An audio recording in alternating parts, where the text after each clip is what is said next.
Hey everybody, this is Steve Kozar. I'm David Lovi. And we're going to do a video that we haven't really done before, something a little different.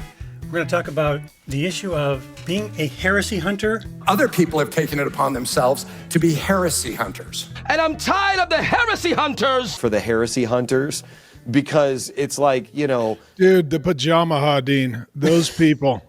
Or a discernment blogger. The least discerning people do discernment ministry.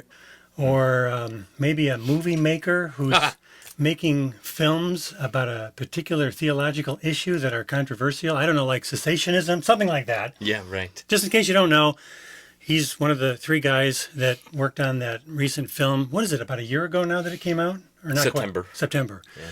And it's just called... Cessationist. Yeah. The movie. Yeah. Cessationist, the movie. Okay, I'm just going to come out and say it. Cessationism is heretical. Let me say it again for the kids in the back in case you didn't hear me. Ladies and gentlemen, boys and girls, distinguished guests, esteemed colleagues, let me say it loud and clear. Cessationism is heresy. I'm working on some other ones, though, right now. You are. Yeah. I'm familiar with that. Going to make a movie about the Demon Slayers. The Demon Slayers. The Sensationists. Yeah. Sensationalists. Yeah. That's right. Exactly right. So let's play just for a few seconds here this recent video. And we might do a separate video just on this. But this is a good starting point to kind of an interview discussion about why you do what you do and why I do what I do. Mm-hmm. And this will be a little bit more of a kind of a personal background, I think, than most of the videos that I've done and anything that you've done. So, yeah. Heresy. But I'm saying we have to be coming after the body. Now, I'm not saying to call out heresy, but I'm saying we have to be at least more open to... Here, hang on. Public. This is from a video called The World Economic Fund, the WEF, is funding cessationism. Man, I wish they were. That would be really handy, wouldn't it? I would love to plunder the Egyptians. The first thing I thought of when I saw this was, it seems like they should back that up. They should have some evidence of that. I didn't watch the whole thing. That's the first thing you said. The first thing I said was, where's my check then? Where's the check? They're funding it. I mean, honestly, it is funny, but at the same time, the way they're going about this, they're starting with the assumption that, well, of course, this is true. It just is. Why is it true? Because it is true. Because it is. And so if we laugh about it, it makes it look like we're not taking them seriously. And if we get really serious about it, it looks like we're being defensive. So it's a hard position to fight against because, like I said, there's no evidence that any of this is true. So, and if you start with the idea that these people are secretly doing this secret thing, well, of course we wouldn't want the evidence to come out. We wouldn't want to, deal with all of the evidence because we're secretive. I mean, this World Economic Forum. Is that what it's? Forum? Yeah. Okay. I'm pretty sure it's Forum, World Economic Forum. This the argument that they're making that they are the ones who are funding cessationism. They're funding a doctrine. Yeah. Okay. That's amazing. And I don't know to whom are they giving this money to fund the promulgation of this doctrine? Are they saying to churches? To cessationist churches? That's a really good... This is what you're doing is you're taking an idea and you're trying to bring it to some sort of logical conclusion as to, okay, how would that work? What would that look like? What would be the steps in order for these things to be true? It's a very abstract idea because you're saying exactly right. They're funding a doctrine. Now, if they said, we believe that this particular organization is funding this particular organization... Okay, that's a little bit more specific. And then they would have to say, and here are some of the receipts. Here are the receipts. Yeah. Right. Something like that. Something like that. I mean, there's over, I think, 730 or something like that people that donated to the cessationist Kickstarter. But every one of their names is in the credits of the movie. And none of the credits said the World Economic Forum. So like I say, if this guy's telling the truth, then, I don't know where that supposed money's going. That's where they secretly funnel the money through those individuals so that it can't be traced back. Oh, I would love to know if anyone who's watching this, if you want to be honest, if, the Lord tells us to tell the truth, if you want to comment on the video that we're making right now, and you have donated to the cessationist movie Kickstarter that was around about a year ago now. No, it'd be two years. Yeah, 2 years ago. More than 2 years. Oh man, Right? you know, C.S. Lewis said, "Time feels strange to us because we were made for eternity." I like that. I remember that. I haven't heard that quote for a while, but I remember that quote. And so that's why that feels so strange. It was, I guess, 2 years ago. I want to know if any one of you has funded the cessationist movie through Kickstarter. Please let me know if the World Economic Forum gave you the money to do that. Yeah, that'd be nice to know. So let's play what they're talking about just for a moment here. No. Looking and this and that. That's all the nonsense. I mean, ultimately, what they're coming after is biblical Christians, and we know that. The Bible says that. Even if you're a sensationalist, you believe that. Even if you're a sensationalist. No. That's what they are, as a sensationalist. He doesn't even know the word. Right. And he's declaring that he knows who these people are and how they're being secretly funded, yet he can't pronounce their actual category correctly. What does that say? I mean, I get it. Sometimes we slip up, but still, you think he would be able to pronounce the name as it really is. It's cessationist, not sensationalist. But he said after that, he said, we're not calling out heresy. We are going after biblical Christians. Right, which is an amazing thing to say. It really is. I mean, I don't know. Is Todd Bentley a biblical Christian, you think, man? He's one of the few that they've actually called out, and have most of the leaders have actually said, finally, after 10 years of corruption and perversion, they finally got together and decided that he shouldn't be in ministry anymore, and he's still in ministry because there is no way to hold these people accountable. Yeah. But at least they tried, at least with that one guy. Is like Benny Hinn a biblical Christian, you think? Yeah. Well, they're going to reference Benny Hinn. That Christians are a target, right? Yeah. So why would then we be coming after the body? Now, I'm not saying to call out heresy, but I'm saying we have to be at least more open to being bridge builders if it's a non-salvation issue, not to be mean-spirited and try to destroy ministries and destroy people's life. And you reach out to some of the... Okay, so what he did right there was he just painted with an incredibly broad brush that anybody who's a heresy hunter is somebody who wants to not only destroy ministries, they want to destroy lives. See how he slipped it in there? This is what you do when you're not, I don't think, honest with yourself. You want to sound like you're being fair and the open-minded, even-handed person, but you slip it in there almost subconsciously. I mean, I don't want to destroy lives. And I honestly, just about an hour ago, answered somebody's email who's thanked me that they came out of the Word of Faith movement and it was destroying their faith.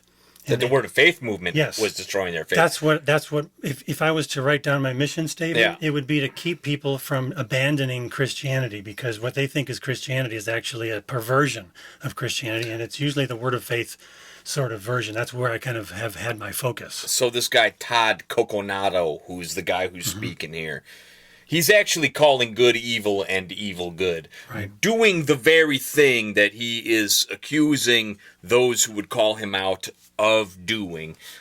Painting with a broad brush, wide brush, and saying that, we're trying to destroy people, destroy Christians, okay?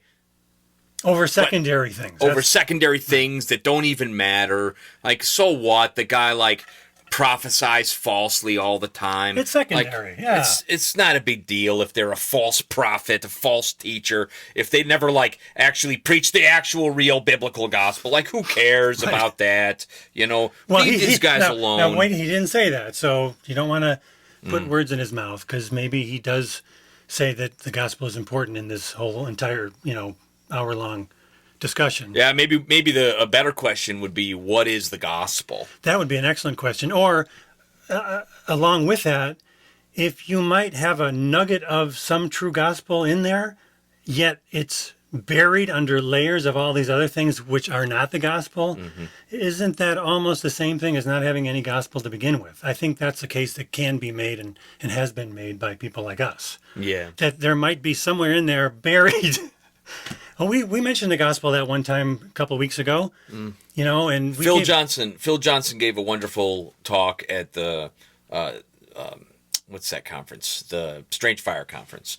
Is there a baby In the charismatic bathwater? bathwater? Yep. Yeah, I Right. remember You all that. should watch that. Maybe you could link it to. You might not like everything he says in there, but boy, it's hard to argue with much of what he says. Because Yeah. I remember when that came out, I listened to it and I was thinking, I don't want this to be true, because I was still going to a charismatic church, I think, when I first heard that.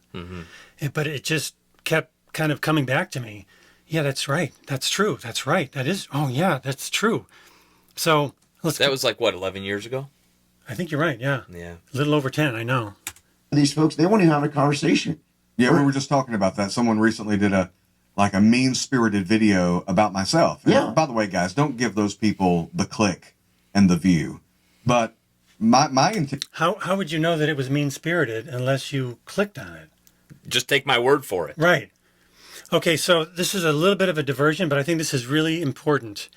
I don't know if we talked about how Paulette and I back in the 90s used to be in the Amway business, which is a mind control organization, not the corporate version of Amway, but the networking part of it. The upline, they actually have a completely separate business of selling you what is supposed to be motivational tools, but what they really are is motivational tools that keep you trapped in a certain circular series of beliefs, that if you keep listening to these beliefs, you'll stay within that system and you'll basically keep giving them money. They don't want you to fail necessarily, but even if you are failing, you'll continue failing and buying their tapes and their books, and you'll be buying tickets to their meetings, and that's how they really get rich. My uncle was a part of that too. Oh, okay. Amway. So what I noticed is that we were in Amway starting in, I believe, 96, or maybe it was 97. And about 98 or 99, they started talking about this new version of Amway that was going to be on the internet. And so they had to do two things at the same time, and it failed miserably. They had to say, the internet's great.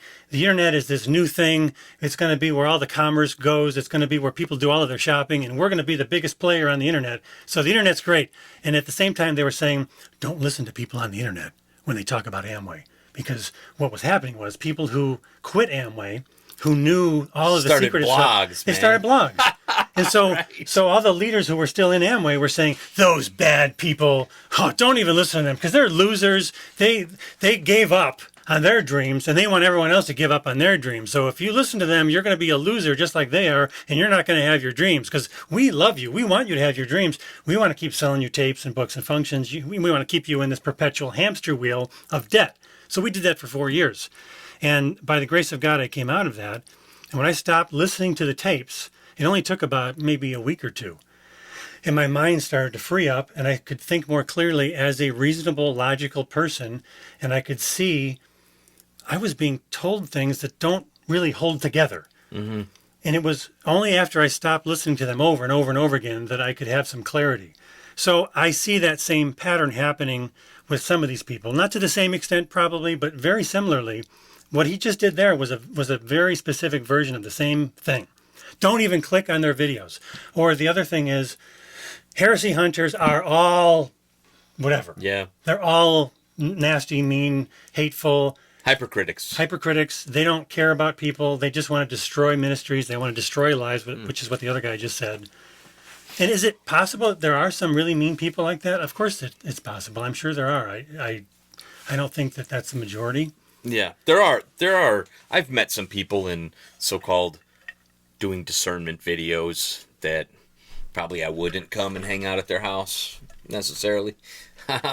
But yeah, for the most part, though, it has been my experience anyway that of all the more well-known people who are making videos exposing false teaching and bad theology are all very sweet, Jesus-loving Christians.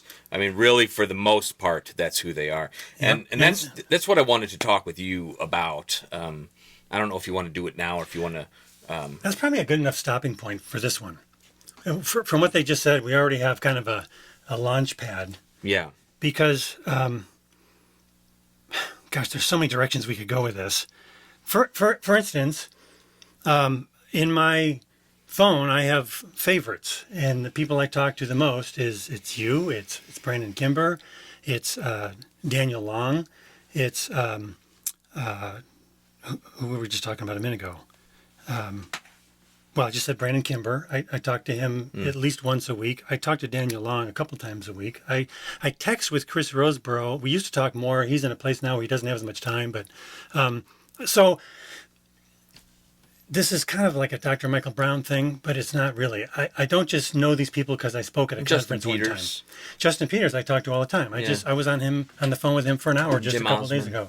Jim Osman. Like all these guys that Steve just mentioned, I know them all personally as well. I don't really know Daniel Long very well, but I know who these people are, and I would let them watch my baby daughter. I would let all of them, babysit. So let's talk about the differences here, because it sounds like we're doing what Michael Brown does. If you're just looking on the surface of things, they're just giving a pass to their buddies because they're in this little exclusive group. Yeah. And I don't want that to be true at all. Yeah. I actually want, I want to find common enough ground with people who are doing the similar sort of work that I'm doing so that we can work together for the benefit of the Church of Jesus Christ. I love the church. I want to see people maintain their faith. I don't want to hurt people. I want to help people who are hurting. That sounds like a slogan right there, doesn't it? Yeah. You put that on a bumper sticker. Yeah. But that's truly what the whole reason I started doing this. And I think your story about why you wanted to make a movie like the cessationist movie is exactly the same. Yeah. Yeah. Well, so I want to say something to what you just said, and that was that actually, of all of those names, there are people who are Baptists. There are friends of ours who are doing the similar kind of ministry, who are Presbyterian, who are Lutherans. He's a Lutheran. I'm a pretty much Reformed Baptist, although I know that there's some people in Presbyterian circles who would say there's no such thing as a Reformed Baptist. You're a Baptist. You're not a Reformed Baptist. So I'm a small R. I'll say I'm a small R Reformed Baptist. That would be a good, interesting discussion for another video, because I like that stuff. I really enjoy talking about theology and hearing another person's viewpoint, and I'm wondering, I wonder if they might be right about that. I'm not sure of that position, but it's interesting to know that there are other ways of looking at things, and those are truly secondary issues. Yeah. So I do enjoy that stuff. Unfortunately, my channel is called The Messed Up Church. Yeah. And so the focus is trying to grab people before they totally lose their faith. Yeah. And I want to pull them back to church, even if it's not a church exactly like mine. Yeah. I would rather have them go to a Reformed Baptist church. I would rather even have them listening to a guy like Mike Winger and going to a really solid Calvary chapel, even though I have more disagreements with that particular viewpoint. But I would still rather them do that than lose their faith. Yeah. So I'm sorry if I interrupted you, but No, that's all right. one of the things that I see my purpose is to destroy other ministries, and certainly not to destroy other lives, but to pull people out of confusion. Yeah. And in order to do that, I have to draw attention to the cause of the confusion, which is really bad teaching from really bad teachers, many of whom I don't think are sincere believers at all. I don't think Bill Johnson is a sincere believer. But even if he is, he's so incredibly confused in his theology and so incredibly delusional that whether he's sincere or not is not the point. The real point is his teaching is unbiblical. Yeah, he shouldn't be behind a pulpit. Yeah.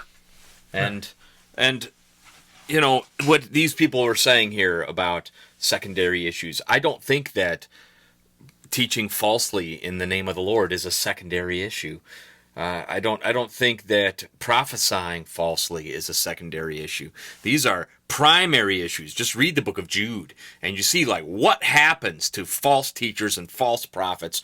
They are not saved people. They are leading the sheep into the ditch. And this really is the motivation. I can only speak for myself. This is my motivation, is because I have seen friends who are being sucked into some of this kind of terrible, terrible theology.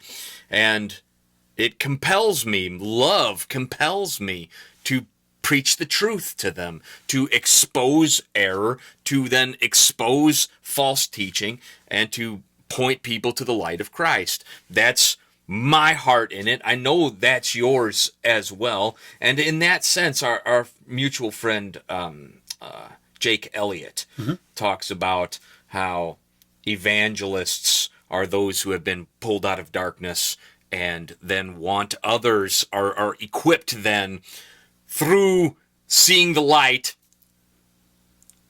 about teaching others how to come out of the same darkness, or showing what the pitfalls are of the darkness that they were in. I mean, this is just what John Bunyan was referring to in his wonderful book, The Jerusalem Sinner Saved. You ever read that book before? No. It's a fantastic book. Read it on my honeymoon, actually. And in The Jerusalem Sinner Saved, he talks about all the reasons why Jesus is pleased to save the worst kinds of sinners, even the Jerusalem sinners. And he quotes Peter's sermon at Acts, and 3,000 are saved that day. Those whom Peter says crucified the Lord of glory. And they are cut to the heart, and they repent, and they believe. And Christ was pleased to preach the gospel to them first, starting at Jerusalem and Judea and Samaria, and then to the ends of the earth. The order of missions were to those, this is what Bunyan calls the Jerusalem sinners, those who put Christ to death, right? Who did the worst possible thing in one perspective. It is the worst possible thing that has ever happened in the history of the world. At the same time, it's also the best thing that ever happened in the history of the world, because through the death of Christ, we receive our salvation. Right. But Christ offers salvation to those worst kinds of sinners, those lost in the deepest darkness. Why? One of the reasons that Bunyan says is because they are most apt and able to warn people about the pits and the snares from the darkness that they came from. Like the Apostle Paul.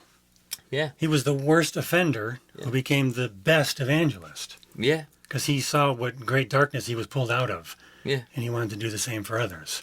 And so, because that's the case, our friend Jake would say, that's what we're doing is not the work of discernment ministry as much as it's the work of evangelism. This is just evangelism. What evangelism is preaching the truth of Christ, preaching the gospel, and showing people the light as opposed to the darkness which they had previously believed. I mean, that's what you do when you go and evangelize someone. You preach the good news of Jesus Christ. As Paul went into Athens and he's standing there, he says, I can see you're very religious. I can see that you pray even to this altar of an unknown God. Let me tell you who that God really is. Right. And he preaches to them. They were lost in their paganism. Paul preached the truth of the light of the gospel to them, told them that they needed to repent of their paganism, and they were saved. And really, I think that's all you're trying to do, all I'm trying to do. I mean, the difference is, I don't think the vast majority of people who watch my channel and like it enough to keep watching are pagans. Although I would love it to know that was also the case, that somebody finally heard the gospel, even though they thought they knew what the gospel was. If they heard it for the first time on my channel, that'd be great. But for the most part, I think what's happening is there are people who, at some point in the past, they were brought to Christ, maybe just barely, because the church they were going to just barely got the gospel squeezed in enough that they believed. So on top of that little bit of gospel that they grasped onto, that the grace of God saved them through, there was stacked all this other stuff that was layered on top of it that added confusion as the years went by. And they were being told things like, you should always be healed from sickness, you should always be prosperous, you should, practically get God to do whatever it is you want him to do. But that's akin to paganism. Yeah, it really is. And so pagan ideas are stacked on top of this buried gospel nugget that they maybe heard, even not even the full gospel, but just enough of it that they held on to that. And by the grace of God, they kept holding on to it. So I'm there to take all these layers away. And in many cases, it's layers of bad Bible teaching. And I think this is where Chris Roseborough and Justin Peters probably do a better job than anybody that I know of, is they go right to those very verses and they show you the verse and they explain this is what the verse really means. And we try to do that too, obviously. But on top of that, we got to get people out of these thought loops, these particular ways of thinking, like I was just saying, what this guy just did, maybe unintentionally, but he said, don't even listen to these heresy hunters. Don't click on these videos. That is a thought-stopping device. That's a way to keep people where they're at. And I would much rather people say, I'm going to listen to Chris Roseborough, I'm going to listen to Steve Kozar, and I'm going to listen to Encounter Today, and I'm going to listen to Dr. Michael Brown, and I'm going to get out my Bible, and I'm going to spend as much time as I need to listening to all these different viewpoints. And I'm going to really test everything carefully against what the Word of God says. And I'm not going to just go with whoever's the most popular or the person that is already kind of saying the thing that I already believe. I'm going to actually, if you really believe what you believe enough, you're willing to test it against a belief that's different than that belief, because you wouldn't be afraid of that. You'd say, well, I think what I believe is true. And so I'm not afraid of other viewpoints, because that'll only make me more convinced of my viewpoint. Or it could make you go, wow, that guy made some really good points. I'd never thought of that before. So I like to do that with the videos. And every video I make is a little different. They're not all the same. But I hope that over the period of time, I cause people to have those thoughts. Well, so the way that you do that is through things like Hit the Bar, right? That's sort of the way that, in other words, so just so the listeners, the viewers are clear here, you're not saying go and subscribe to Benny Hinn's YouTube channel and be a regular listener to it. Actually, for the most part, the people who are coming out of that, they've heard nothing but that. So yeah, right. They don't really need to listen to it anymore. They know those viewpoints. Yeah, right. But in general, a really good example would be a lot of people come out of charismatic stuff thanks to one of the videos they found of John MacArthur. So this is a tricky position for me to be in, because I am so thankful for all the good that he's done, and yet I'm not convinced of all of his viewpoints. I'm not convinced of dispensationalism, but it's not like heresy. I'm not convinced of the Baptist position, but I'm not saying that's heretical, because when we get to the gospel, we all know we're sinners. That's the part where I love trying to bring people together about. We all know we're sinners, and the crux of it all is we need to recognize our sin, repent of our sin, and we need to receive that forgiveness. That's what it's really all about. We have different ways of going about that, different ways of describing those things, different which comes first, which comes second, all those things. What is the role of baptism? What is the role of the what we call the sacraments in Lutheranism? Those are interesting issues, and I don't mind talking about those, but we hardly ever get to that stuff because we're so busy just trying to point out the really obvious stuff. Yeah. Right. So in general, if you've only listened to one particular viewpoint and you're convinced of that viewpoint, you should be willing to listen to other maybe somewhat conflicting viewpoints. So one of the guys I'm hoping to interview soon is Dr. Michael Horton, who is the guy that started the White Horse Inn. And I studied under him when I was in France in 2016 for this apologetics academy. And he just came out with a book that's actually on a slightly different topic. But what I really appreciated about what the White Horse Inn did was it was a Reformed Baptist or two and a Presbyterian and a Lutheran who were all just friends having a conversation. And it was so healthy for them to hear each other's viewpoint that they decided to make it into a radio show. And so 20-some years later, well, it's probably more like 25 years now, it's had a really good effect on people because what they're doing is they're contrasting some really well-defined Protestant viewpoints, which would be from the first maybe 200 years or so of the Protestant Reformation. And they're contrasting those viewpoints with modern evangelicalism, which really doesn't have very many clear parameters to what it believes. No. It's so wishy-washy that most people don't even know that there are various positions. And they also they tend to think, well, Presbyterians are all liberal because, unfortunately, the biggest denomination has become liberal. Same with Lutherans. The biggest Lutheran denomination isn't really even Lutheran anymore. It's not even Christian anymore. Was that ELCA? ELCA. So they associate Lutherans with that. And when I learned that there were actually Lutherans who went back to what Luther taught and what the original Lutheran confessions taught. I'm like, well, I want to hear about that, because that should be something we should at least consider, because that goes back to the early Reformation days when they were originally trying to figure out, well, what do we believe as Protestants? So there's this assumption in evangelicalism that if you were a Lutheran in the year 1530, you would have the same exact beliefs as Billy Graham had in the 1950s. And there's actually a lot of things that changed over that time frame. Yeah, And right. it's very interesting history. That's I for find that sure. fascinating, and I think it's really helpful to know that stuff. Right. But anyway, There's an ignorance of church history today, man. and it An ignorance of the Bible, but also an ignorance of church history. big time. Yeah. And I think that if you're afraid of that stuff, it's a sign that you're probably not as confident as you pretend to be. Because I was somewhat of that person. I thought I knew enough that I was good. And as I started to learn more, I realized, wow, there's a lot of stuff I don't even know what that word means. I don't even know who that guy is they're talking about. You know, what did Calvin actually believe? What did Luther actually believe? What's the difference between Calvin and Wesley? I don't know. I've heard these names and they just kind of get thrown out every once in a while. But as time goes by, you learn more. You're like, oh, okay. So that guy kind of changed this thing, which led to this other guy, which changed even more. And now we're at a place where unless you peel back all those layers, you think it's all the same, and it's really not. Yeah. So that's a we just went on hopefully an interesting and helpful tangent. Yeah. But one of the things that we hope to talk about in this video was, why do I particularly make discernment ministry type videos? Yeah. So can we maybe shift gears and I grew up, my background is I grew up in a United Church of Christ. I had parents that took us to church regularly, and I never heard the gospel because they didn't teach it anymore. That was a denomination that used to actually be reformed.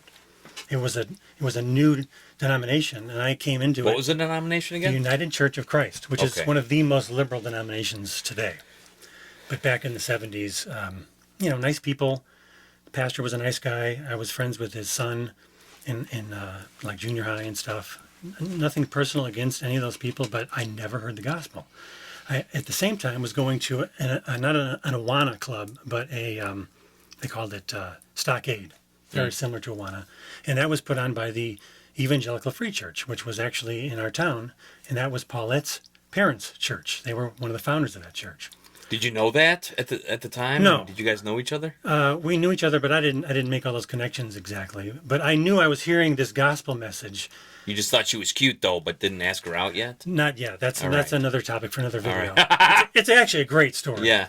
So I heard a real clear gospel presentation at this group, this kids club, when I was probably starting in around 5th or 6th grade. And it really stuck with me. And I'm so thankful for that.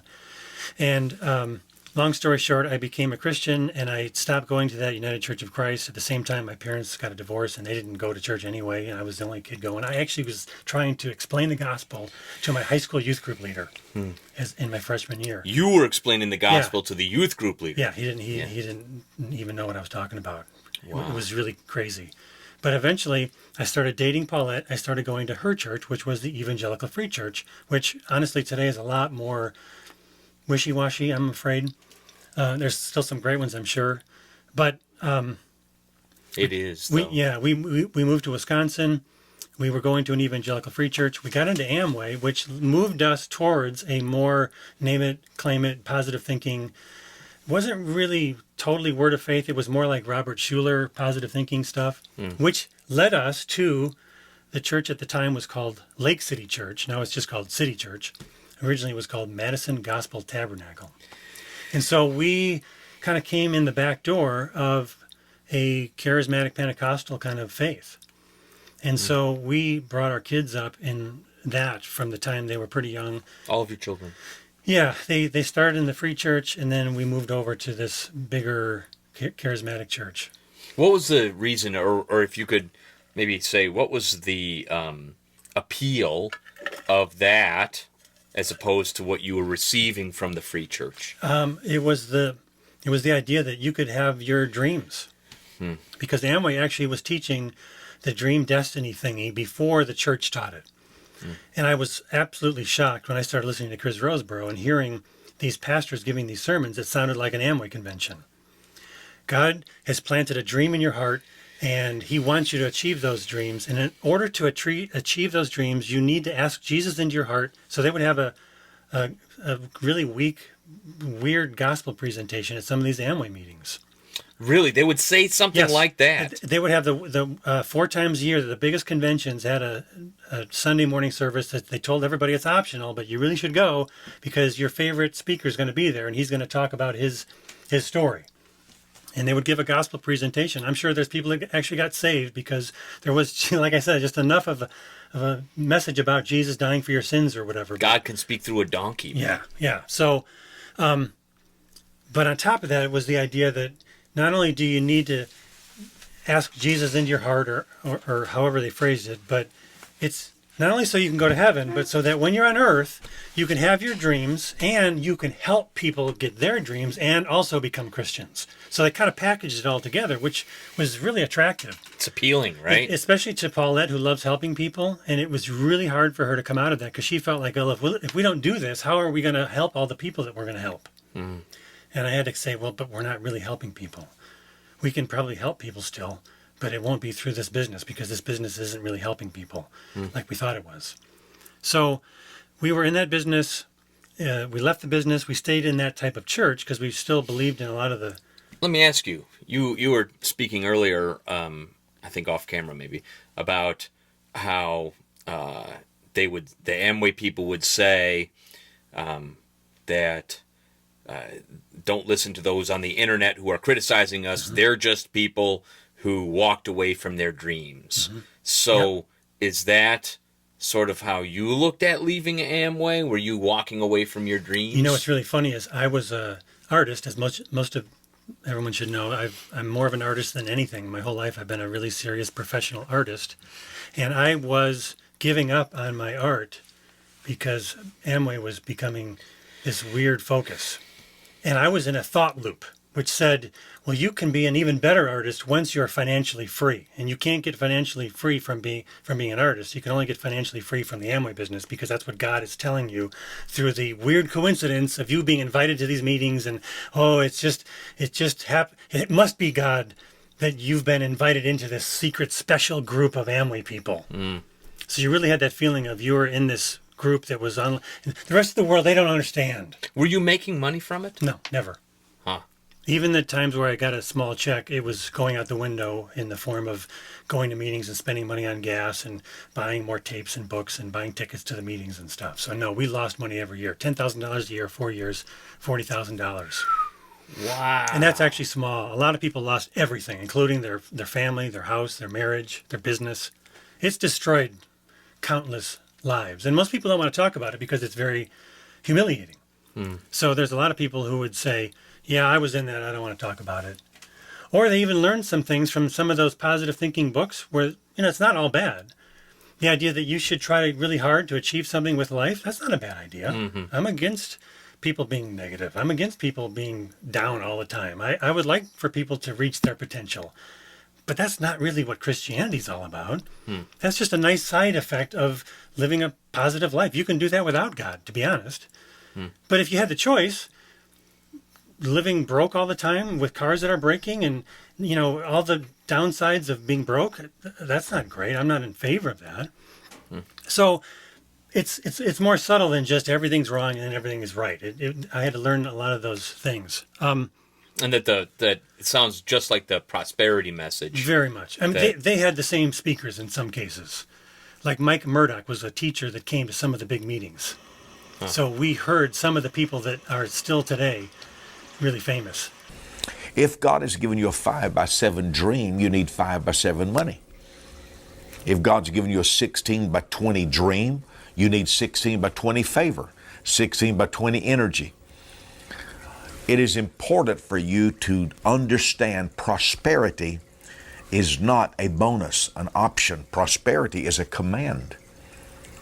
It is a reward for obedience.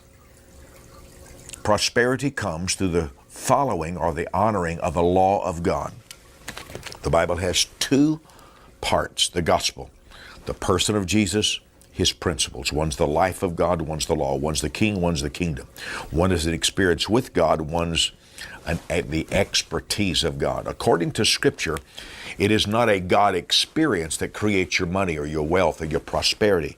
It's honoring a law of focus, a law of honor, the law of difference, the law of relationship. So what happened for us to leave the charismatic movement had nothing to do with Amway. It had to do with a couple of things. One being our kids and their friends, who all went to all the youth group camp meetings and the special super, sing for hours on end and pray for hours on end, and the Holy Spirit's going to come and you're going to really get this thing in your gut. They were all abandoning their faith. They were leaving Christianity in droves.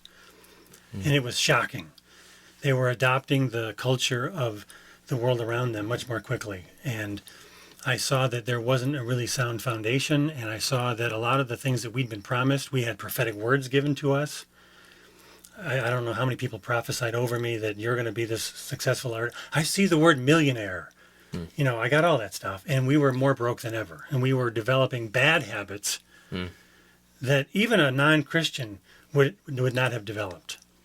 Even how manipulative that is to say, I see the word millionaire in your future. Yeah.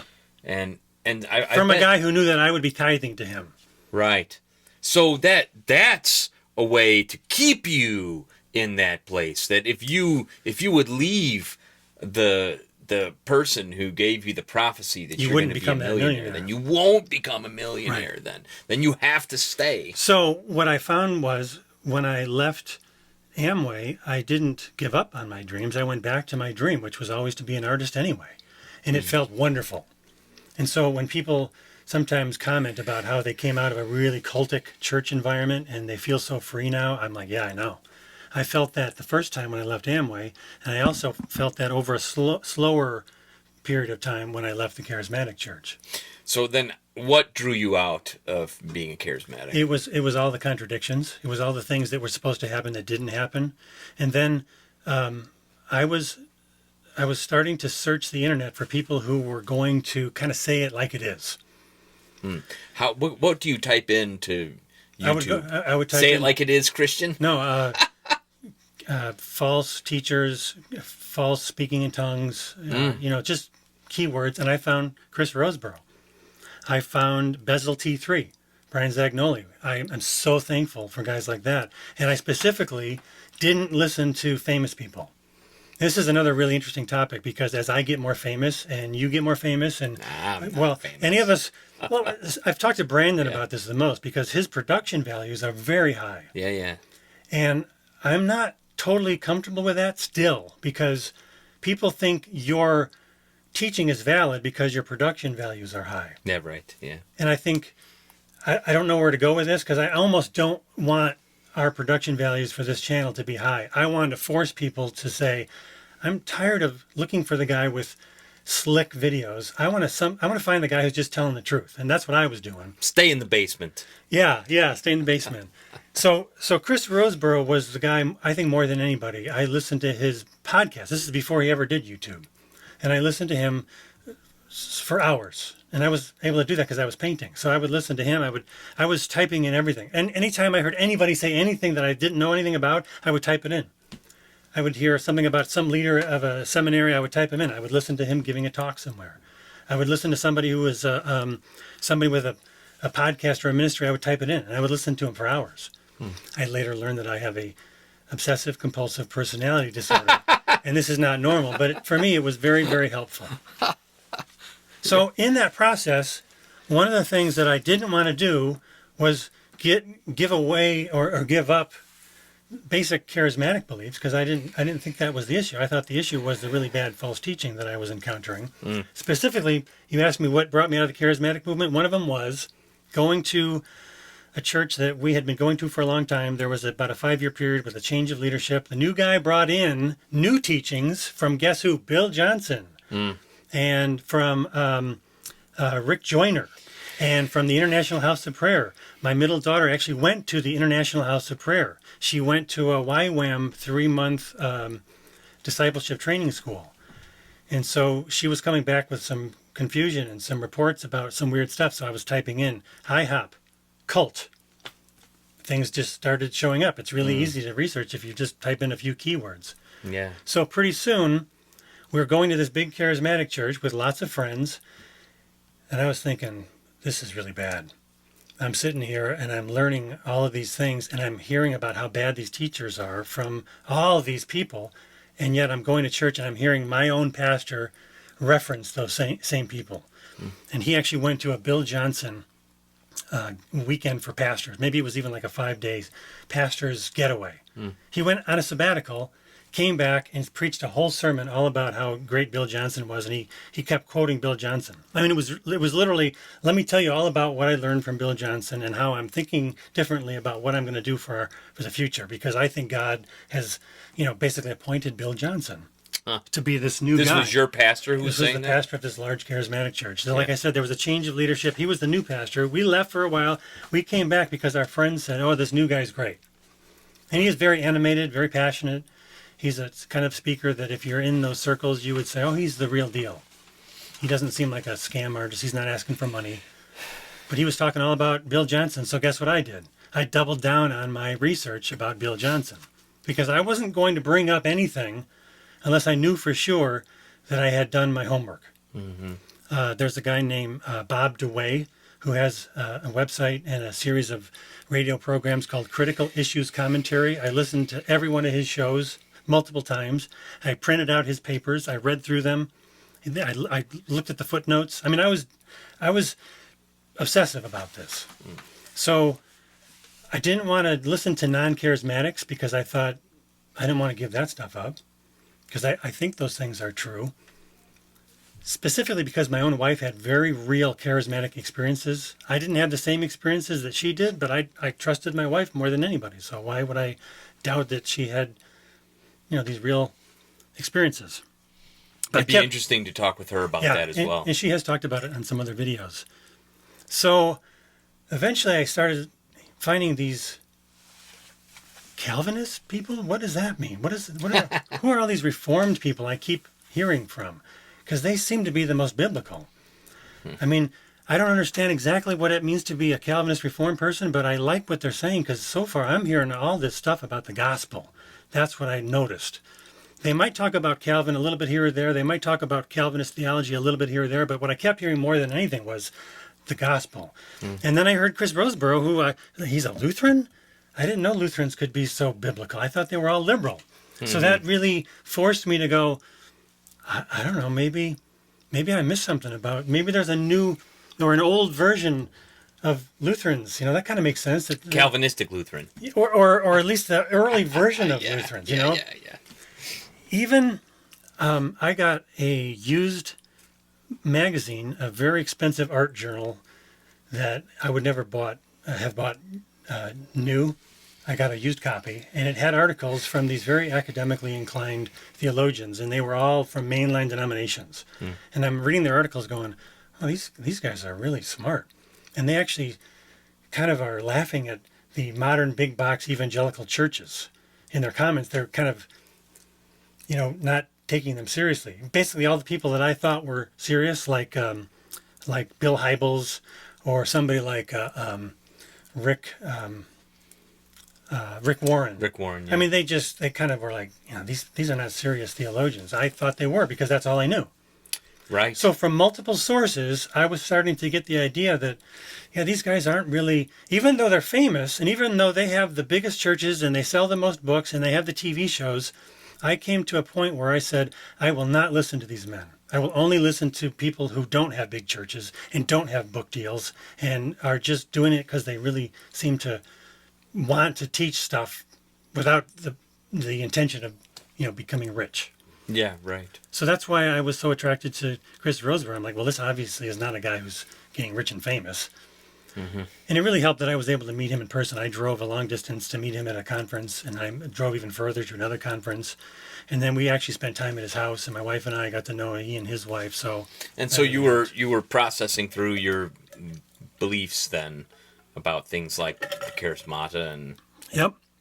And this is something that if you've watched my channel and you listen to or read my blogs, you will notice that I never really jumped on the is speaking in tongues for today or not issue. And it wasn't because I was afraid of the issue. It was because I wanted them to talk or to be confronted with the lack of gospel teaching, first and foremost. Because if you go right to the issue of speaking in tongues, somebody who feels like I had a genuine experience of speaking in tongues, and how dare you question my personal experience, I knew that was a really difficult issue or difficult hurdle. Just leave that to me. I'll leave that to guys like you. No, but I really think in this idea of peeling back layers, my strategy was, and still is, let's maybe set that aside for now, and let's go to the issue of what is the gospel, and are you actually hearing the gospel on a regular basis at your church, and are you being manipulated at your church? Even if you maybe do hear the gospel, is your preacher somebody you can talk to on a regular basis? If you can't talk to your pastor, well, then it's not a pastor. This is where the whole John MacArthur issue comes up. I'm pretty sure if you go to one of his churches, you really can't talk to him, or at least it's really hard to, because he's just too big. Yeah. That's why I'm in favor of small churches. Sometimes he stands around for a little while. But he's getting older now. No, it's especially hard, because he's old. But in any event, I'm really against the idea that a pastor can remove himself from his congregation and just pawn that off. And Craig Rochelle is actually boastful about this. I got a clip. He says he's at a leadership meeting, and he asked everybody in the audience, which of these people on my staff do you think I personally interviewed? And he names all these people.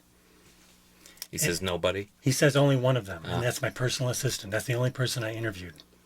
Everyone else, I trust my personal assistant to do all the interviews for me, because I'm too important to waste my time interviewing the youth pastor or the music pastor or the whoever pastor. So if he can't even talk to the people he's going to hire, do you think he's going to talk to individuals in his congregation who really want to be taught the Word of God? No. So the blogging thing came because my wife said, why don't you start a blog? Because you got all these ideas and you're frustrated because you got to get this stuff out. So I started a blog that went absolutely nowhere. Because how do you... What was it called? It was called The Messed Up Church. Oh, Messed Up Church. I came up with that name in like 10 minutes. Yeah. She said, why don't you start a free blog on Blogspot? And I said, well, okay, I got to come up with a catchy name that'll grab people's attention if possible, because I want to get this stuff out. I don't want to hurt people. I don't want to slam people. I don't want to destroy anybody. I want to get this information out that's been so helpful for me. Mm-hmm. So I came up with a name. It didn't go anywhere, and I think it was somewhere about a year later. I had been emailing just a little bit with Chris Roseborough, trying to get his attention, because I knew we were like brothers, twins separated at birth. Yeah. Because he was like clicking with me in so many ways. So we were emailing just enough, and I wasn't bugging him. And I sent him one of my latest articles, and he put that on his Facebook page back when Facebook wasn't doing whatever they're doing now to tone down Christian content. Because at the time, he had thousands and thousands of people on his Facebook page. So he put up my article, and all of a sudden, I had like 3,000 views instead of 30 views. What does he have now, I wonder? Would it be Pirate Radio? At the Facebook page? Yeah. It's the Fighting for the Faith crew. Oh, that one. Yeah. Yeah. He put it up there. And I'm an administrator there now. Can anybody join that? Yeah. So, maybe... I keep forgetting to mention that because it really was originally... It was actually Jake's and Chris's thing that they put together before I was ever involved. Jake Elliott. Yeah. And Chris Roseborough put this together. I did not know that. It was called the Alethea originally.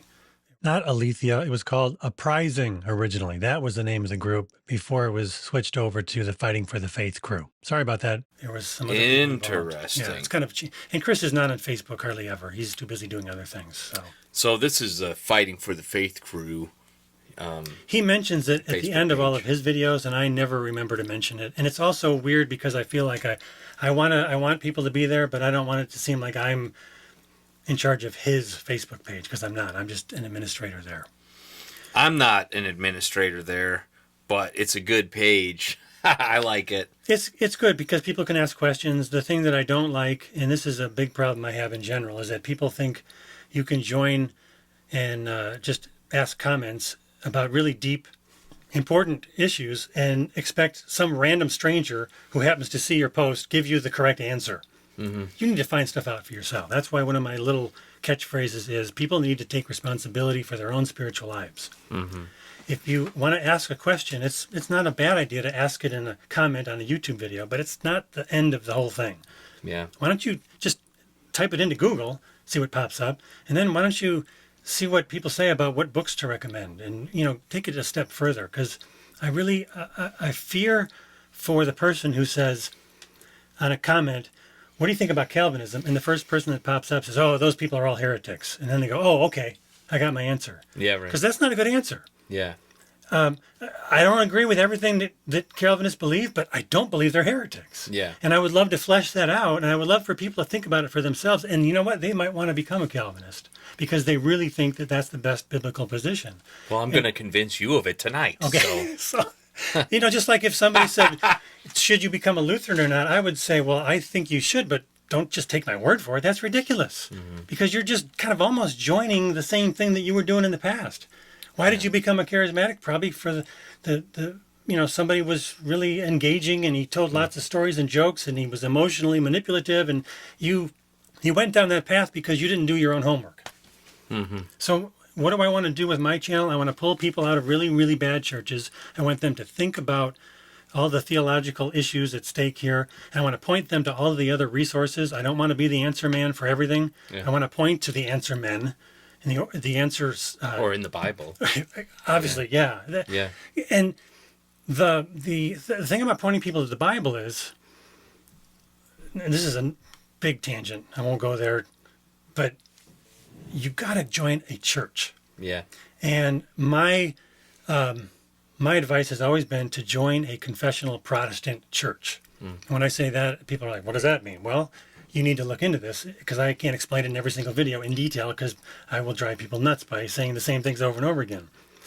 But if you don't want to do that, you can join a non-denominational church. But I can't promise it's going to be that great, because by definition, non-denominational means we don't have a lot of parameters. We don't have a lot of theological boundaries. So you're going to have 10 different people saying 10 different things inside of that church. That's really the danger of broader evangelicalism today. It is. Is that it's become so broad that even the kinds of things, the kinds of churches that you're warning against, or I'll say the kind of music that has originated from the churches that you're warning against, like Bethel music or Jesus culture or Elevation or vertical church music from James McDonald, or there's 10 others that those songs are being promoted and played in evangelical churches, in the non-denominational churches. Will still to this day play Hillsong and Darlene Check and whoever else, Donnie McClurkin, whoever the people are now. You're showing your age. Yeah, that was Donnie McClurkin. Those references are Darlene Check. Yeah, well, I mean, and that's only because I never listened to them. I only know those names. I actually only know those names even with Hillsong and Jesus culture because of who they're attached to. But in my case, because my church that I had started pastoring in 2014 was playing those songs. And you had a woman who was kind enough and brave enough to say, do you know what's wrong with these churches where this music is coming from? And you said, no, I had no idea. I better look into it. Yeah. Which is so rare. Because what most pastors do is they say, how dare you question me? I'm the pastor. I'm in charge. So what she did actually for me is she gave me a thick packet of papers that she had researched about all of these, about Bill Johnson's grave sucking and his wife doing that, and all the other stuff, all that stuff that Brian Houston was teaching, all the stuff that the churches were teaching, where that music that we were playing was coming out of. And it was eye-opening for me. And I realized I cannot allow, as a shepherd of God's people, God's sheep, I cannot allow this device, like how Justin Peters says it's a hook that hooks young people in and draws them. Like they'll listen to a Jesus Culture song or Bethel Music song and then type in Bethel Music and then see that it's attached to this heretical, terrible church with the worst false prophets You want to know in the world today. What's really interesting about what you just said, though, is that even though it's supposed to be appealing to young people, it's not really appealing to young people in a long-term sort of way. They come in the front door, they go out the back door just as fast. And one of the things that I read in that early period of doing all this research was a study that showed that whenever a church had contemporary music and they surveyed young people who left the church and they said, "Why did you leave? Was it because of the music?" Most of the kids said, "I don't care about the music." Nobody was answering my really serious questions about this, that, and the other thing. They weren't doing apologetics. They weren't doing serious Bible study. They weren't talking about church history. They weren't addressing their serious issues. And the parents were like, "Hey, let's get some modern music in for our kids." And the kids were like, "Stop treating us like we're still in, third grade. We're 18 years old. We're 20 years old. We're going to college. We're talking to atheists, and they're saying things that we've never heard before. And you're not addressing any of that. That's the real problem." Yeah. And when I heard that study, I was still going to that large charismatic church. I was on the praise team. At that point, I'd be, 50 years old. And I remember distinctly between playing at the beginning of the service, I would a lot of times sit in the back and I'd listen to the sermon. And I'm looking at all the backs of all the heads, and I'm looking at the general age of everybody in the room. And they were all gray hairs, more than not. And I could see in the front where all the youth group kids used to sit, they were all gone. Interesting. And I'm thinking, okay, so why are we doing this? Why are we finding what's the latest song to play? Why are we, I'm learning all these really cool electric guitar parts so I can sound like the guy on the radio. And I'm like, all the kids are leaving. And we're doing the stuff that's supposed to be appealing to kids. It's not appealing to kids. And if it is, it only lasts for a short time. And then they get wise. And they're like, these people are pandering to me. My parents are pandering to me. My pastor isn't answering my tough questions. He thinks I'm going to be attracted by this cool music. Yeah. And then they see the guy who's 50 years old wearing skinny jeans and getting a new haircut, and they're like, "I'm out of here. Yeah. This is embarrassing." And you know what? If that's you, I'm with you. You should leave a church like that because they're pandering to you. And I don't think it's fair if you say you really believe that people are valuable and they have brains and God has given them the ability to think for themselves and that their life is incredibly important, that you treat them, like little kids. And you have a church for adults that isn't really that much different than like a kid's church. Yeah. That really offends me, and it should offend everybody.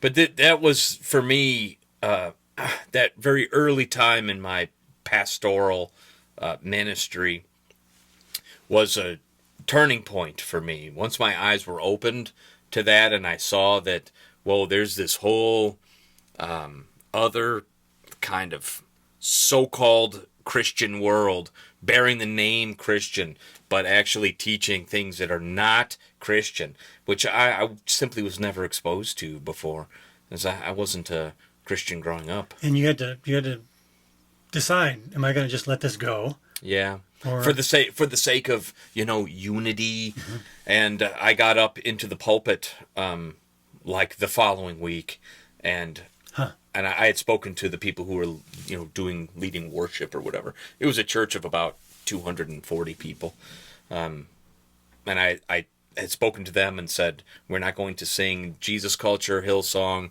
Bethel, Vertical Church, Elevation, none of that anymore.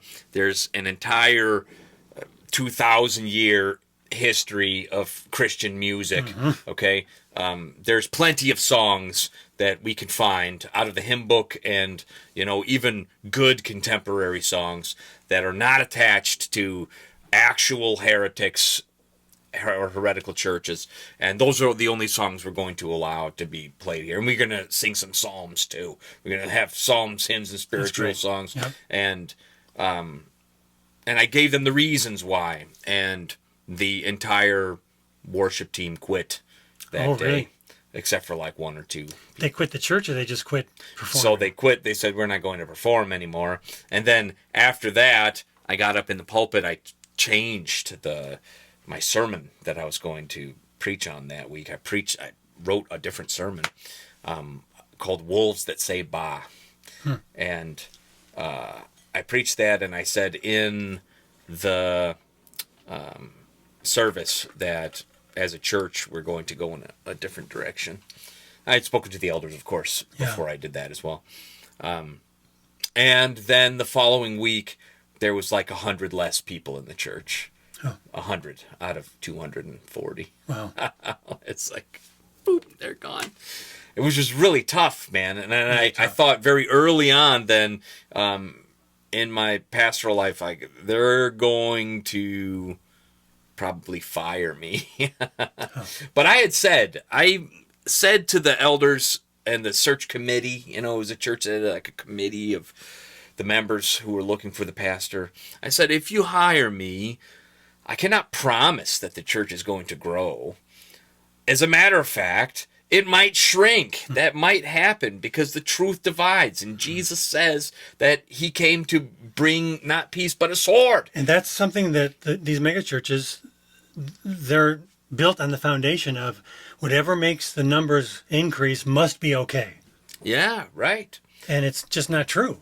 I think everyone stands or falls on their own actions, but I blame Bill Hybels for a lot of that in the church today. Yep. And I think he's one of the originators of this method that says, do whatever the people want. That's the only way you're going to get them to come into the door, is if you entertain goats and make them. And if I give Bill Hybels the biggest benefit of the doubt, if you don't know who that is, he's used to be, before some major scandal, the pastor, sexual scandal. Yes. What a surprise. The pastor of Willow Creek Community Church in Barrington, Willow Creek just Illinois. 15 years ago was huge. It was everywhere. Yeah. Even our charismatic church here, they took a team of people to go to their leadership conference, and they used their materials. It was everywhere. I think Bill Clinton came to it one year, and I mean they would host massive. It was massive. Now Craig Rochelle has taken over that mantle. He's the guy in charge of that whole leadership thing, which mantle. Yeah. I use that intentionally. Yeah, I know. So, yeah. Here's where I want to go next, and then I think we'll be done on this topic of, why is it okay to be a heresy hunter? I think we both made the case that we sincerely have found things that are wrong, and out of love for people and love for the church, we want to try to make some corrections to that. You're doing it in one format, which is a movie, and more than one movie over time, and I'm doing it in the format of using social media, which I had no intention of doing. I didn't ever intend to do it full time. I didn't even know that was such a thing. I was just passionately doing it and actually hurting my art career. I was decreasing my income over a period of 5 or 6 years, and honestly, it was a real difficulty in my marriage because Paulette was out working a job. She'd come home, and I didn't really get that much work done. I was so furiously, researching, and I wasn't doing it for money because there wasn't any. So I started a YouTube channel right after I started doing stuff with Brandon, so about 4 years ago. I didn't. Is that how old it is? Messed Up Church YouTube? Well, I started it earlier, but I didn't really do anything with it because I didn't know how to make videos. I did a couple of small things. I was just archiving other videos and stuff. So it was only 2 or 2.5 years ago now, I heard about this thing called monetizing. So I was like, well, I thought there was just commercials on all of the videos everywhere. And YouTube just sells the space and people send money to Google. What is this monetizing thing?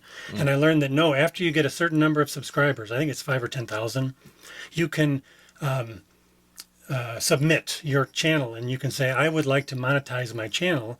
And then they look at it, and I don't know what the parameters are anymore or what it means, but basically they say, oh yeah, you qualify.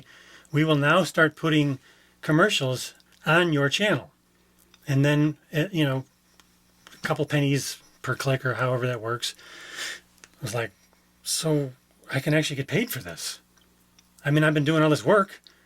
I'm like, yeah, I want to do that. And I didn't even understand at first how when they say we're going to put ads on your videos, they just filled it full of ads. And I had all these people saying, come on, Kozar, what's with all the ads? I'm like, I don't know how this works. I just said yes, and they put the ads there. And it was actually Josh Roseborough who said, oh, you click this one button and you do this thing, and then you can decide the number of ads. You don't have to start with all the ads that they normally give you. I was like, oh. Interesting. So I had to take off all the ads. So every time I put up a video, I don't know how many ads are there until it's been up for an hour or two. And then I have to go back and take out all the ads because otherwise they just, like every 5 minutes there's an ad. Wow. Yeah. So I've actually talked to Paulette about doing a video where we just show her, but here's how much money we make. Because one of the most disturbing things that these guys say, all the anti-heresy hunter people say, Is that you do it for clicks so that you can make money. yeah. And I don't make any money. yeah, making a movie like you did was not a moneymaker. And what I do is I make less money now than I did as an artist. I made a little bit of money on Cessationist, but not a lot. I mean, you're pastoring part-time, you're teaching school part-time, you're not making money as a full-time filmmaker, not even close. You're doing it. The one thing it's more like a serious hobby would be making movies. Well, so I'm actually pastoring full-time. Full-time. And teaching school full-time. When I say, what I meant yeah. part-time is that you're not able to be there in an office counseling people all week long. And I'm making 4 movies right now. That's part-time. It is just kind of a hobby. So let's say theoretically 5 years down the road, my channel has grown and I'm making more ad revenue because I have, more views. It's all based on views. And by the way, not every video I put up is even monetized. I decide. The one I just did about the whole scandalous thing with all those pastors talking about how much they love Robert Morris, I didn't monetize that. So I'm not making any money. I'll never make any money off of that. Yeah. Because it didn't seem right. So I really like Mike Winger's model. He was telling me about this when I talked to him about a month ago. He has enough support now from, I think he has a Patreon page or a PayPal, something like that. He has enough support that if you go to his website, BibleThinkers.org is what he calls it, and it says support, you click on that page, it says, thank you for wanting to support me, but I have enough support right now. So please support your own church or other ministries that you think could use the support, but I don't need any help. Yeah. He's got a staff person or two that helps him with secretarial things, and he does it all. And I'm thinking that's where I want to be. Yeah. I don't want to keep doing this because I'm going to keep growing and making more and more and more and more money. But right now, I can't do what I do for free. Yeah. Otherwise, the worker deserves his wages. Yeah, and so it wouldn't be fair to my wife because she would be doing all the income earning, and I'd be sitting in the basement making videos for free. Here's the thing that's really irritating about this: nobody watches my YouTube channel and has to pay a fee. Yeah. So when people say you're selling the gospel, you're selling your discernment videos, I'm like, who has to pay to watch a YouTube video? I don't charge anything. No one charges anything. And I monetize the slightest amount possible to not irritate people so that I can keep doing this. Yeah, right. So all that what you're doing is valuable, Steve. It is. And I've found value in it. I appreciate your ministry a lot. I watch your videos when they come out. They're always super well done. I started a podcast with Austin Keeler called The Holy Nope, which we've been trying to do like one a week. Hasn't always worked out that way. We've been trying to do one a week, and just of a kind of a similar nature. Just talking about some. We've been doing a critique of the Come Out in Jesus' Name movie. 4 parts so far. We're going to do part 5 this week. We'll record part 5, and I think we're doing like a 10-part expose on the film. That's great. And that's what people need to do. They need to go in detail. Yeah. And one of the things that this brings up is a good heresy hunter is doing good research. Yeah. Heresy hunter. Everybody uses the bunny ears because we know it's this weird new category. And one of the things that Jake said that I agree is, well, let's just use it. Yeah. I mean, what are we doing? We are hunting out the heresy. It's not all I do. It's not even what I want to do per se. Yeah. But it needs to be done, and I think I'm really good at it, or good enough that I kind of fill a niche. Other people do things better than me. I just was telling Dan Long the other day, you know what, Dan, what you do is just as good, if not better than what I do, even though it's different than what I do. Because he gets a lot of views. Some of his videos get more views than me. And Justin Peters, he gets more views than me. Sure. And I'm just blessed to know that, he appreciates what I do, and I'm glad to call him a friend. And I don't know if I'll ever have a really, really big channel, but I'm glad that I got what I got. Because I know I'm kind of a weirdo. I know I get on people's nerves, and I'm not trying to be, like fake humility. Like, if you really want to get a big channel, you know what to do? You create sympathy for yourself. I will never be that guy. This is one of the things that false teachers do. Is if anybody says anything negative about them, instead of addressing the content of those negative claims, they say, "Oh yeah, I got haters all day long. You know, I hear people who hate me and they want to kill or they want to destroy my ministry." Oh, come on. You know, put on your big boy pants and talk about the content of why you think what you're saying is biblical. So I wonder if I might ask this question for you to answer, and then we can finish up. So Johnny Cash, you ever listen to Johnny Cash? Not that much. I don't dislike Johnny Cash. Yeah. He's a very unique person in the history of American music and American culture. Definitely. Johnny Cash wrote a song called "Man in Black." Oh yeah. And the last two stanzas of that song go like this: "Well, there's things that never will be right, I know, and things need changing everywhere you go. But till we start to make a move to make a few things right, you'll never see me wear a suit of white. I'd love to wear a rainbow every day and tell the world that everything's okay." And then he says, "But I'll try to carry off a little darkness on my back till things are brighter. I'm the man in black." And to me, that really is what you and Roseboro and some of the guys who are doing the same thing, Long and the others, is what is encapsulating your ministry. That it's not like I don't want to spend so much of my time talking about Alexander Pagani and his garbage nonsense, demons living in your body parts. Yeah. Foolish nonsense. Yeah, it's not that I want to talk about it or that you want to talk about it. It's actually something that serious academic Christians who really are capable of dissecting this stuff with precision, they don't even want to get into it because it makes them look less academic than they are. You have to roll in the mud with this, man. You really do. It's so asinine. It's so anti-biblical, but not just anti-biblical, anti-intellectual garbage that's just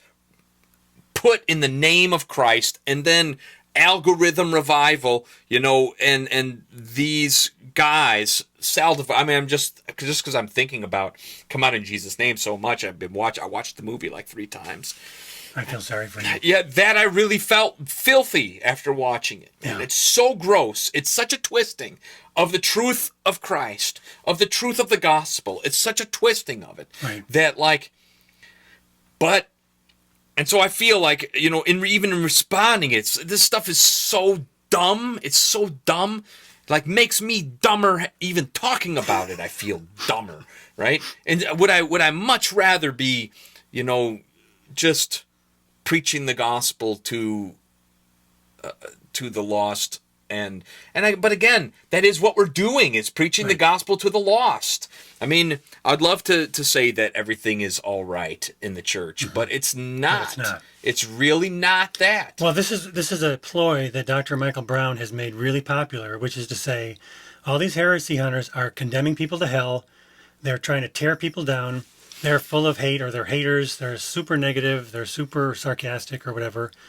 And I do use sarcasm at times. I do use humor at times because that's how you grab people's attention in the YouTube world. I wouldn't use that same humor if I was preaching a sermon. Man, you know what I mean? What I'm just saying. In YouTube, you got to do whatever you got to do to grab people and say, "Have you seen this? Do you understand how bad this is? Let me try to show it to you." That's what I'm always trying to do.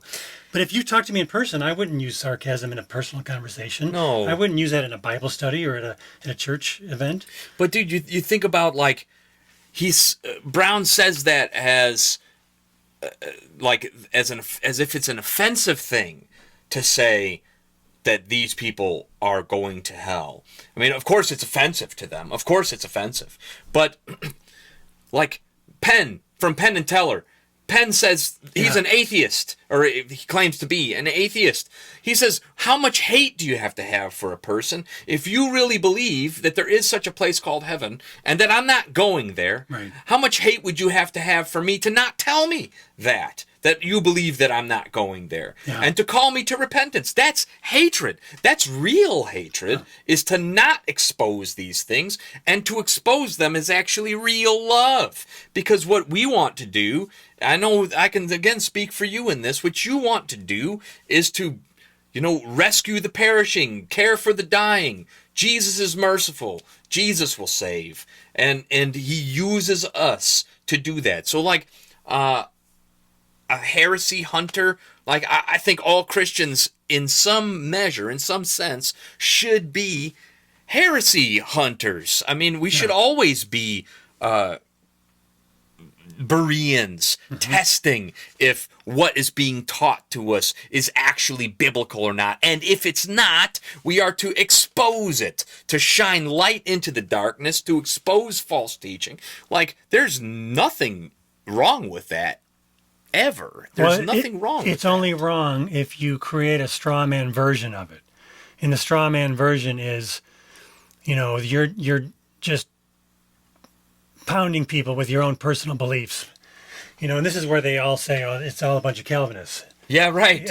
All the Calvinists are against everyone who's not a Calvinist, and this is one of the first things that I told Brandon. I said, I think it'd be really helpful if in this movie you made it clear that this wasn't about trying to turn everybody into Calvinists, because that's a false dichotomy that only benefits the people on the other side of the equation, because they can say, well, we're the more fair and open people who aren't trying to stick people in this tiny little theological mold. If you think that's what this is all about, it's easier to win the argument. But if you think most of the people who I know who are doing the kind of who are doing the kind of videos that you're doing are actually not Calvinists.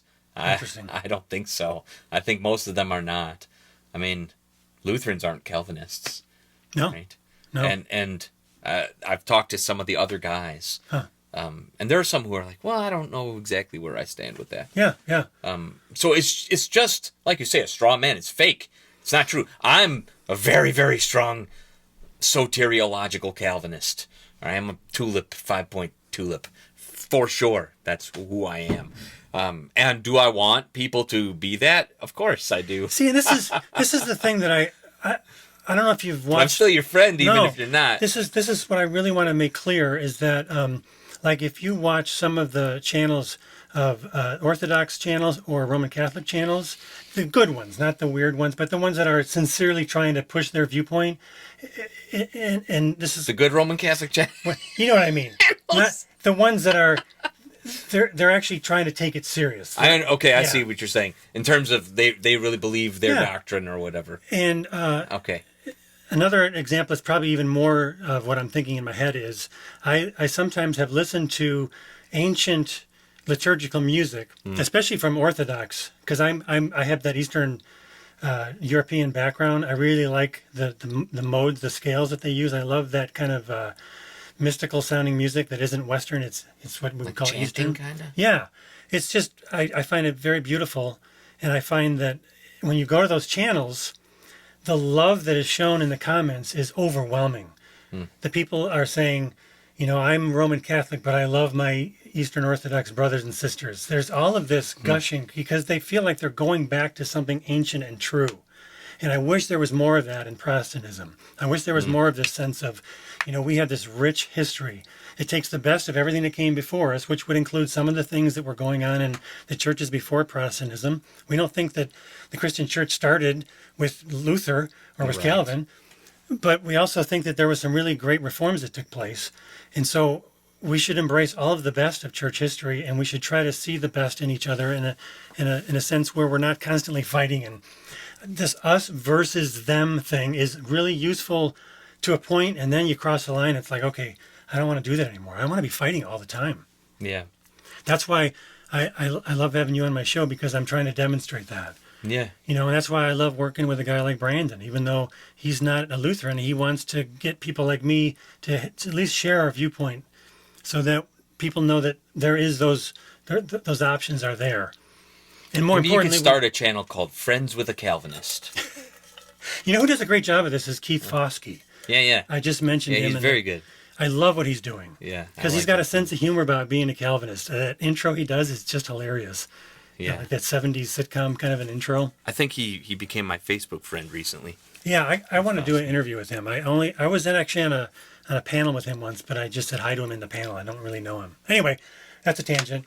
I think we've covered the topic here of, trying to explain where we're coming from. So you're not making this kind of material. You're not doing expose videos because you hate all charismatics, right? I actually have a whole bunch of charismatic friends to this day, including Mike Winger. Yeah. One of the greatest compliments, and one of the things, if I was to say, what are you most happy about with all of the things you've done, outside of the obvious people who have said, thank you, I'm going to a good church now. Thank you so much. You saved me out of this confusion. I love that. But in just the last couple of months, Mike Winger contacted me and he said, can you help me? I'm working on this big video and I'm using a lot of your material, but I want to make sure I'm getting it right because I can see you've done your homework and you know more about this than I do. And I said, yeah, let's talk. And we talked on the phone for over an hour. And from that, I also got him in touch with Justin Peters and with Chris Roseborough. Yeah. And we're all talking. Good. And what he said on multiple occasions, Mike Winger has said is, I've listened to the Messed Up Church. I've listened to Fighting for the Faith. I've listened to Justin Peters. And I don't know, but it seems like they're doing a lot of good. He said, I haven't found anything I disagree with. Mm-hmm. So what am I most happy with? You could almost put that on my tombstone. I will never be as big as Mike Winger because I'm not as nice as he is. He's super smart. He can speak off the cuff in a way that I could never do. I don't even agree with all of his theology, but, he's still my brother in Christ. And I'm glad that a little bit of what I've done is kind of transferring over to what he's doing on a much larger scale. The other example would be Costi Hinn.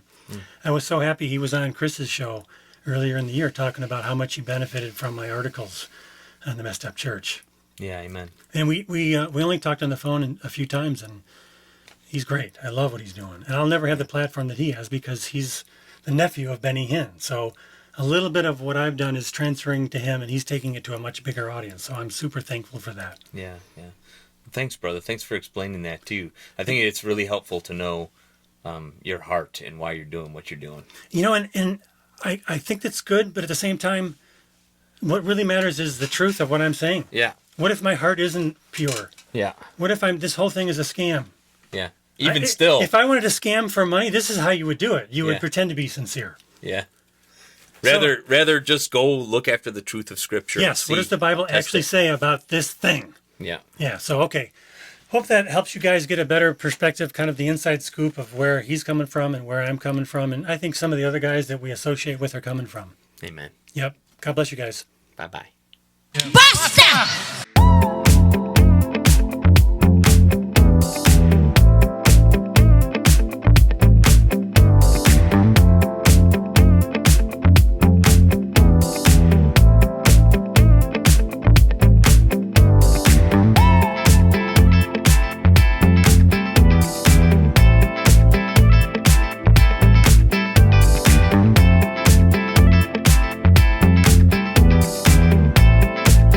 I see so many believers today being duped, deceived, and lied to. Hey!